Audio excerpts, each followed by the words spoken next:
dekat sini yang tak tahu lagi pasal kelebihan Asma Harun Dermake punya BB cream. Yang ni. Okay, yang ini dia bukan sekadar BB cream biasa.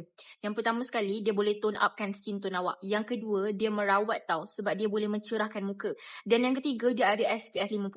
Apa yang best, dia ringan dekat muka tapi dia sangat-sangat full coverage. Okay, ni Nurul nak tunjuk dekat tangan Nurul sekarang ni ada kesan luka tau. Okay, ada kesan luka. Tapi nampak tak? Kejap tau. Kita letak satu drop je, tak payah letak banyak-banyak.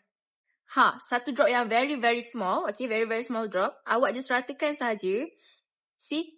Dia punya coverage tu tak tahu nak cakap. Drop yang sangat-sangat kecil tau. Dia boleh cover bukan sekadar parut tu je. Tapi, nampak tak?